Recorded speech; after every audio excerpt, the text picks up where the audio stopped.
42편 1절에서 7절입니다. 구약성경 906면쯤에 있습니다.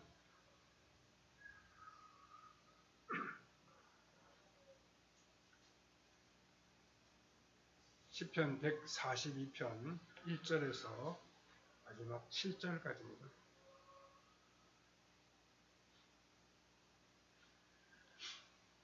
예, 우리 같이 읽겠습니다. 내가 소리내어 여호와께 부르짖으며 소리내어 여호와께 간구하는도다. 내가 내 원통함을 그의 앞에 토로하며 내 우환을 그의 앞에 진술하는도다. 내 영이 내 속에서 상할 때에도 주께서 내 길을 아셨나이다. 내가 가는 길에 그들이 나를 잡으려고 올무를 숨겼나이다. 오른쪽을 살펴보소서. 나를 아는 이도 없고 나의 피난처도 없고 내 영혼을 돌보는 이도 없나이다. 여호와여, 내가 주께 부르짖어 말하기를 주는 나의 피난처시요 살아있는 사람들의 땅에서 나의 분깃이시라 하였나이다. 나의 부르짖음을 들으소서. 나는 심히 비천하니이다. 나를 핍박하는 자들에게서 나를 건지소서. 그들은 나보다 강하니이다. 내 영혼을 옥에서 이끌어내사 주의 이름을 감사하게 하소서. 주께서 나에게 갚아주시리니 의인들이 나를 부르리이다. 아멘. 예, 오늘은 답답할 때 드리는 기도라고 하는 제목으로 함께 말씀을 생각해 보겠습니다. 예, 지금 우리가 읽은 이 시편 142편 맨 위쪽을 보시면 다윗이 굴에 있을 때 지은 맞쓰길 곧 기도라고 하는 그런 문장이 있는 것을 우리가 볼 수 있습니다. 여기서 이 맞쓰길이라고 하는 말은 교훈이라고 하는 뜻입니다. 그래 이 시편은 다윗이 아둘람 굴이라든지 엔게디 굴에 숨어 있을 때 지은 시라고 하는 사실을 우리에게 알려주고 있습니다. 굴에 숨었다는 것은 더 이상 숨을 곳이 없어 이제 막다른 골목에 이르렀다라고 하는 것을 우리에게 보여줍니다. 다윗은 사울에게 쫓겨다니면서 이제 거의 막다른 길에서 더 이상 도망갈 곳이 없는 그런 형편에서, 그러니까 너무도 답답하고 이제 살 길이 보이지 않는 그런 막막한 현실에서 이 시를 지었다는 말씀입니다. 한때 다윗은 우리가 아는 것처럼 이스라엘의 원수 골리앗을 죽임으로 말미암아 이스라엘 백성들로부터 아주 큰 인기와 명성을 얻었습니다. 그래서 다윗이 전쟁에서 이기고 돌아왔을 때 백성들은 사울이 죽인 자는 천천히요, 다윗은 만만이로다, 이렇게 노래를 지어 불렀습니다. 이렇게 다윗은 사울 왕보다 훨씬 더 인기가 많았습니다. 다윗의 인기가 하늘을 찌를 듯 더 높았는데 어느 한순간 다윗은 사울 왕의 미움을 받아 쫓김을 당하는 그런 답답한 신세가 되어버리고 말았습니다. 다윗 한 사람 때문에 가족들로 모두 다 사울 왕으로부터 보복을 당했습니다. 이스라엘 안에서 다윗을 조금이라도 돕는 사람은 반역죄로 다스림을 받게 되는 그러한 형편이었습니다. 그때 다윗의 억울함과 답답함은 이루다 말로 표현할 수가 없었습니다. 그리고 자신을 억울하게 죄인으로 몰아서 모든 명예와 사회적인 직분을 다 빼앗아간 사울왕을 생각하면 아무리 저주를 해도 부족했을 것입니다. 다윗은 지금 동굴 속에서 목숨만 부지하고 있을 뿐 실제로는 죽은 것과 비슷했습니다. 그는 감옥에 갇혀 있는 것과 다를 바가 없었고 다시 명예를 회복하여 사회적으로 재기할 가능성은 아주 희박했습니다. 그런데 다윗은 자신의 원통함과 답답함을 가지고 하나님께로 나아가서 하나님 앞에 다 털어놓았습니다. 그리고 그렇게 하는 가운데 치유함을 받고 다시 위로함을 받는 것이 바로 우리가 읽은 이 시편 142편의 내용입니다. 우리 오늘 이 말씀을 함께 묵상함으로 주님께서 주시는 교훈을 받아야 하겠습니다. 첫 번째로 다윗은 하나님께 나아가 부르짖었습니다. 병이 들거나 상처를 받는 것은 우리의 육체만이 아닙니다. 우리의 마음이 병들기도 하고 우리 마음이 상처를 입기도 합니다. 육체의 질병은 병원에 가서 치료를 받으면 되는데 마음의 병은 어디에서 치료받을 수 있습니까? 그런데 다윗은 마음의 아픔이나 상처를 치료받을 곳이 있다는 사실을 알고 있었습니다. 그곳은 바로 하나님 앞이었습니다. 본문 1절과 2절에 내가 소리내어 여호와께 부르짖으며 소리내어 여호와께 간구하는도다. 내가 내 원통함을 그의 앞에 토로하며 내 우환을 그의 앞에 진술하는도다 라고 했습니다. 지금 이 기도를 드리는 다윗은 겉보기에는 아주 멀쩡한 사람 같습니다. 그런 겉으로 보기에 다치거나 아픈 곳이 없습니다. 어디 상처를 입은 그런 곳이 없습니다. 하지만 그것은 겉모습에 불과하고 그의 속마음은 거의 회복할 수 없을 정도로 아파하며 괴로워하고 있었습니다.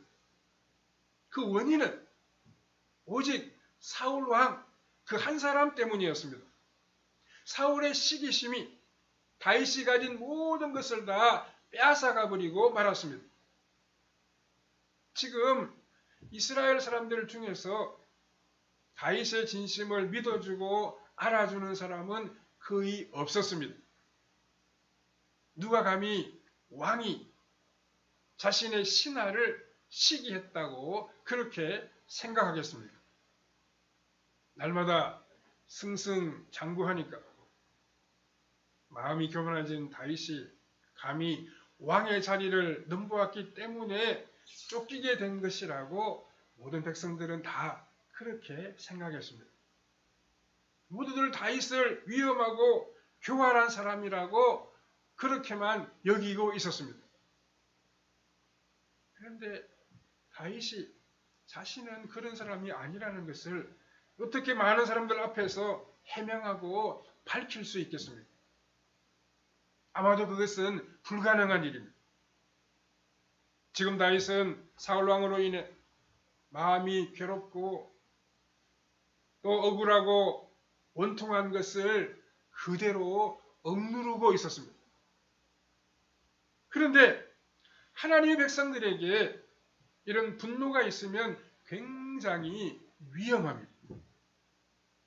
이런 상태가 되면 다른 것을 바르게 생각하기 어렵고 특히 기도가 막히게 됩니다. 성도들이 기억해야 할 것은 바로 이러한 억울한 일조차 성도들이 당하는 시험 가운데 하나라고 하는 사실입니다. 그리고 마귀가 성도들을 넘어뜨리기 위한 책략 중에 가장 좋아하는 것이 바로 성도들이 분노 가운데 살아가는 것입니다.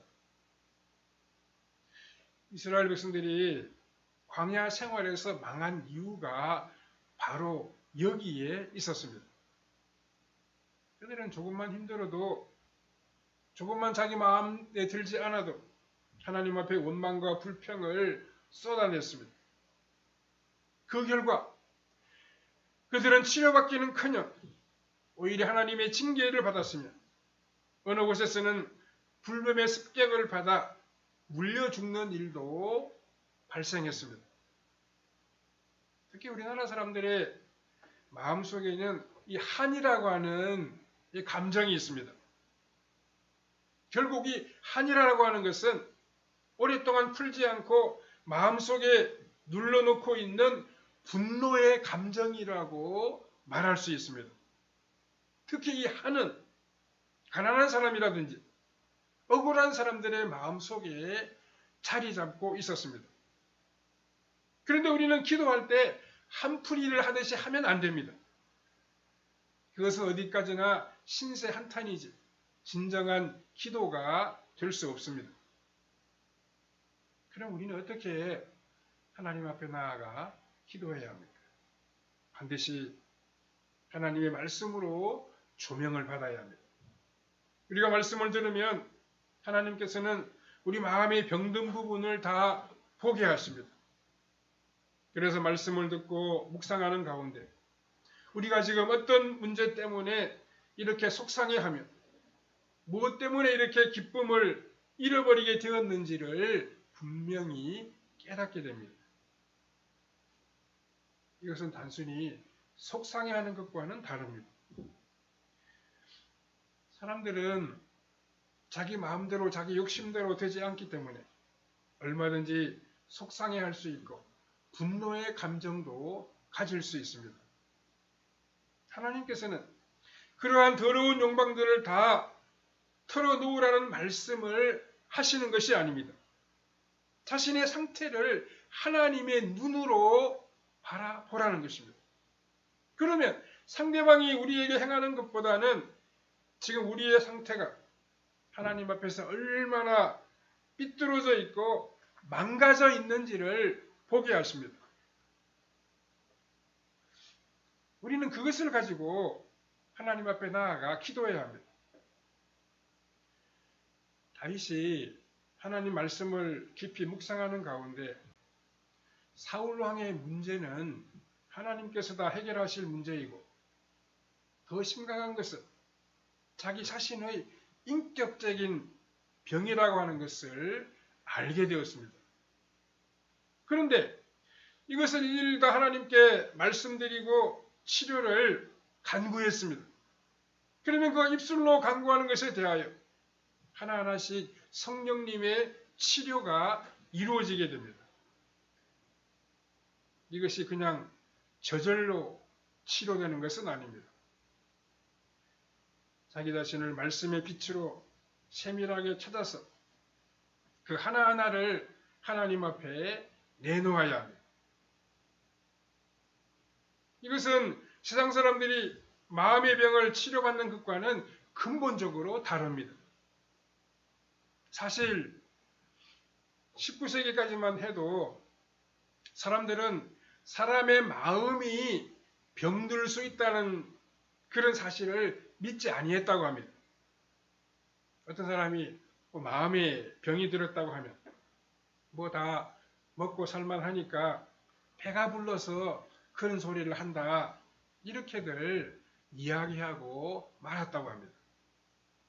그러나 이제는 너무나도 많은 사람들이 그 마음의 병으로 고통을 받고 있고 사실은 이것이 어떻게 보면 육신의 병보다 훨씬 더 심각합니다. 사람들이 우울증을 앓고 불면증 때문에 고생하고 공황장애 때문에 많은 사람들이 어려움을 겪고 있습니다. 그게 눈으로 보이지 않습니다. 왜 겉으로 봐서는 그 사람이 그런 마음의 병이 있는지 우리가 알 도리가 없습니다. 그러니까 이런 병이 어떤 우리 몸의 어떤 한 부분이 아픈 것보다 훨씬 더 심각하다는 이야기입니다. 이 세상에 아무것도 할 수 없게 만들게 됩니다.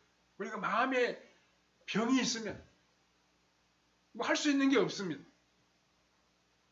심지어는 목숨까지 위태롭게 됩니다. 우울증을 앓는 사람들 가운데 상당수가 자살 소동을 일으키는 그런 것들을 우리가 보도를 통해서 보게 됩니다.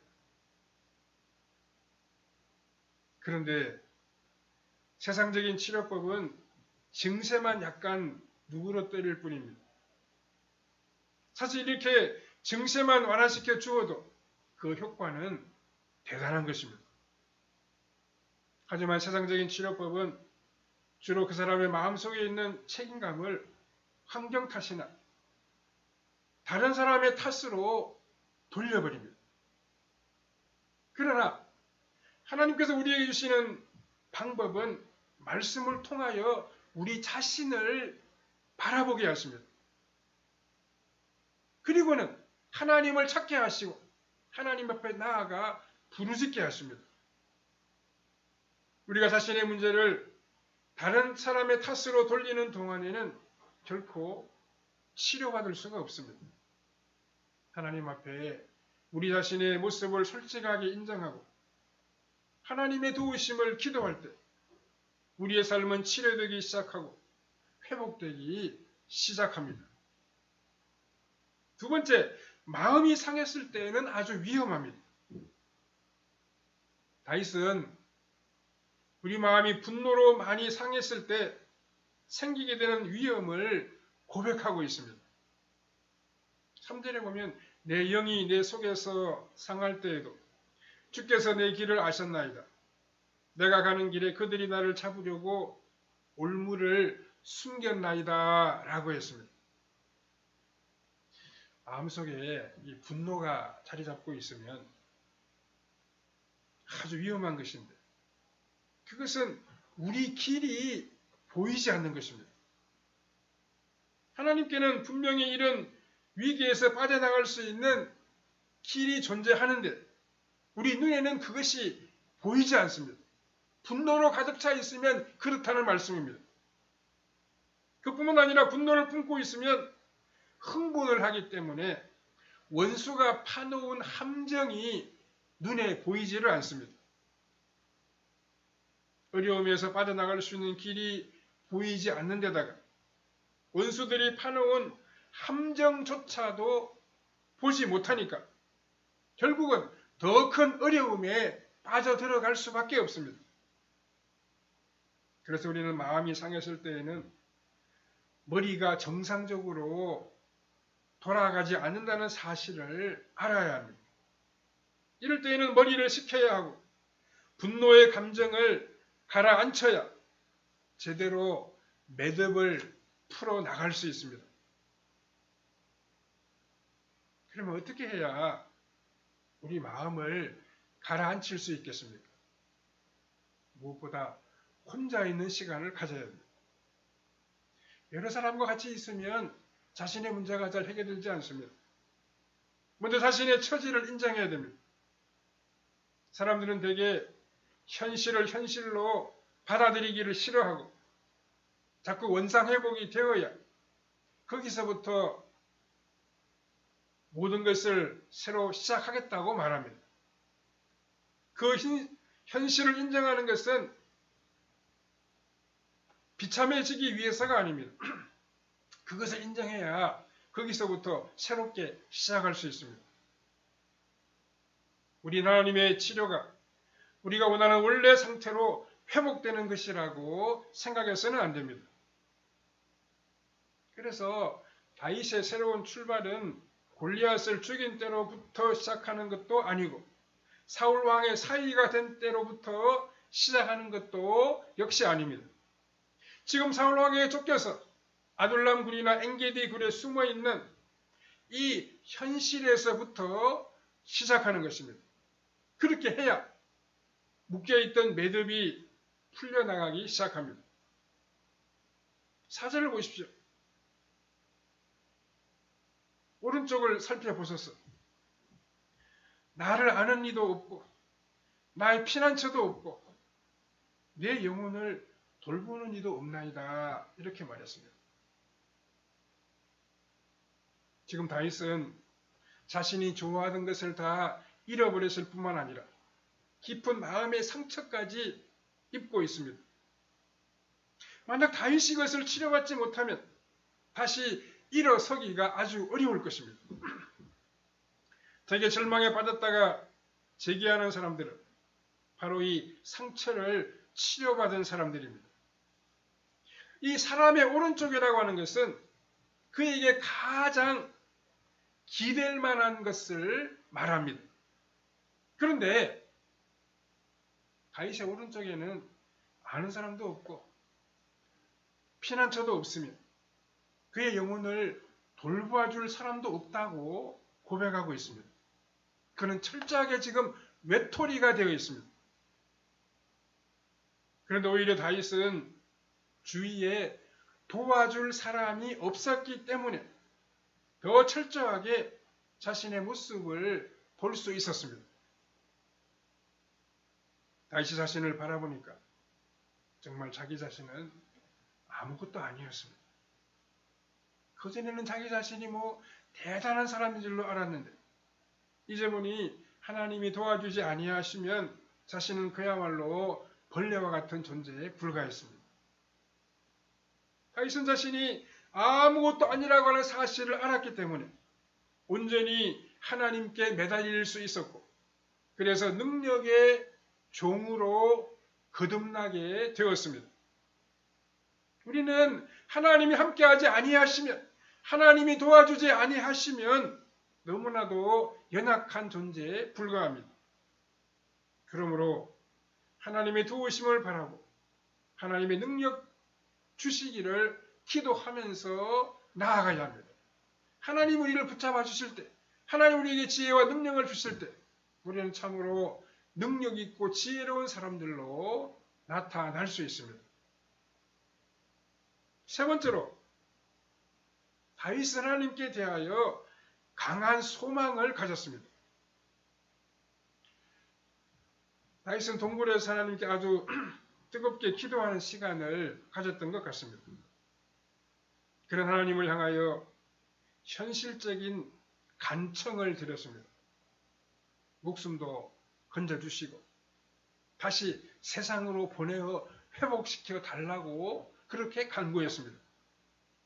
5절에 보면 여호와여 내가 주께 부르짖어 말하기를 주는 나의 피난처시요 살아있는 사람들의 땅에서 나의 분기신이라 하였나이다 라고 했습니다.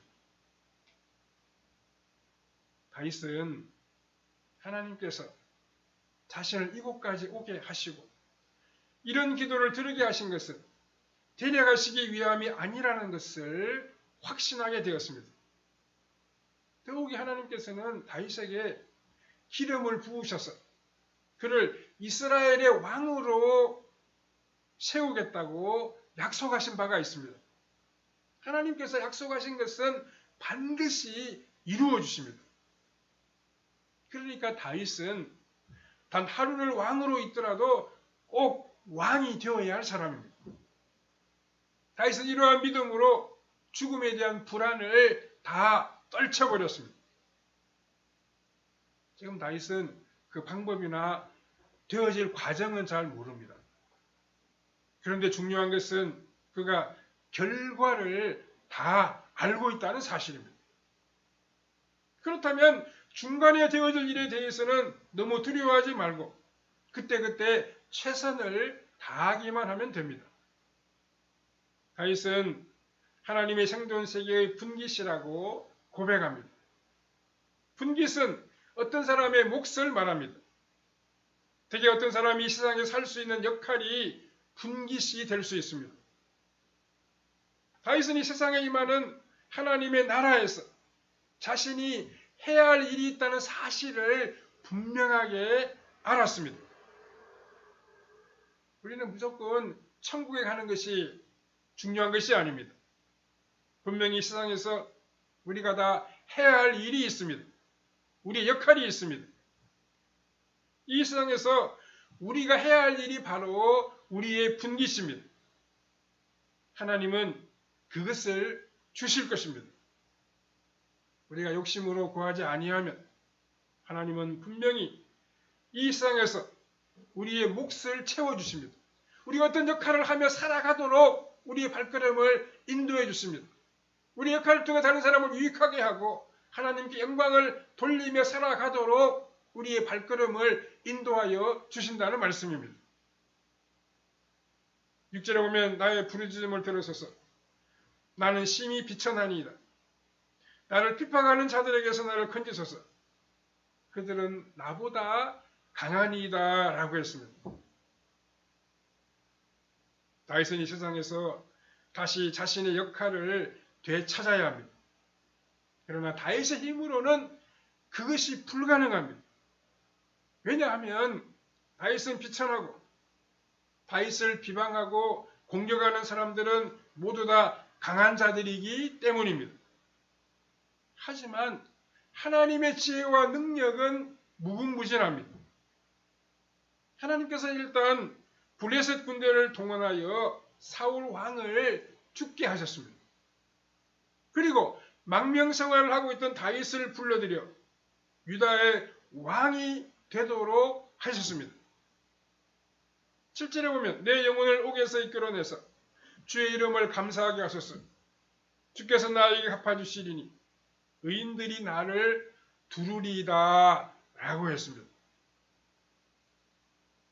다윗은 하나님께서 자신을 이 옥에서 건져 주실 줄로 믿었습니다.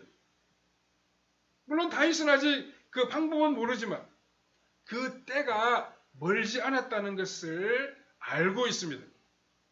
하나님은 다윗을 멸시하지 아니하시며 반드시 후대할 것입니다. 그에게 약속하신 것을 꼭 이루어 주실 것입니다. 왜냐하면 하나님은 약속하신 것을 반드시 지키시는 신실하신 분이시기 때문입니다. 억울한 일을 만날 때, 답답한 일을 만날 때, 우리 계획대로 우리 소원대로 일이 이루어지지 않을 때 우리 하나님을 찾아야 됩니다. 하나님 앞에 나아가야 됩니다. 하나님 앞에 우리 자신을 돌이켜 보아야 됩니다. 나에게 부족한 점이 무엇인지, 내가 하나님의 뜻을 어기며 살아가는 것이 무엇인지 우리가 곰곰이 생각해 보아야 됩니다. 그리고 하나님 앞에 기도하며 강구해야 됩니다. 하나님, 내가 이런 형편에 놓여 있습니다. 하나님, 내가 어떻게 해야 되겠습니까? 하나님, 나에게 도우심의 손길을 펼쳐 주시옵소서. 나에게 선한 길로 인도하여 주시옵소서. 하나님, 나에게 자비와 긍휼을 베풀어 주시옵소서. 이렇게 우리가 간구해야 됩니다. 그렇게 할 때 하나님의 전능하신 손길을 우리 모두가 만나게 될 것입니다. 하나님 참으로 자비로우시며 은혜로우시며 능력 많으신 분임을 우리가 고백하게 될 것입니다. 하나님의 풍성하신 응답을 받고 하나님께서 기뻐하시는 삶을 이어가는 성도님들의 삶이 다 되시기를 바랍니다. 기도하겠습니다. 자비로우신 하나님, 감사합니다. 오늘 우리에게 복된 날 주시고 다윗이 억울하고 답답할 때 하나님 앞에 나아가 기도하며 간구한 것을 우리 함께 생각해 보았습니다. 하나님을 찾고 하나님 앞에 기도함으로 다윗의 문제가 해결되고 하나님이 다윗을 요긴하고 아름답게 사용한 것을 우리가 함께 생각해 보았습니다. 우리도 어렵고 답답할 때, 우리 소원대로 일이 되지 아니할 때 우리 자신을 돌아오고 하나님 앞에 나아가게 해 주시옵소서. 하나님 앞에 무릎을 꿇게 해 주시옵소서. 하나님의 도우심을 간구하게 해 주시옵소서. 하나님이 능력 많으시고 지혜로우시며 은혜로우신 분임을 우리 모두가 경험하게 해 주시옵소서. 하나님 앞에 부르짖고 간구함으로 은혜 하나님 능력의 하나님을 우리의 실제 생활에서 체험하는 우리의 발걸음이 다 되게 해주시기를 원하옵고 예수님의 거룩하신 이름으로 기도하옵나이다. 아멘. 찬송가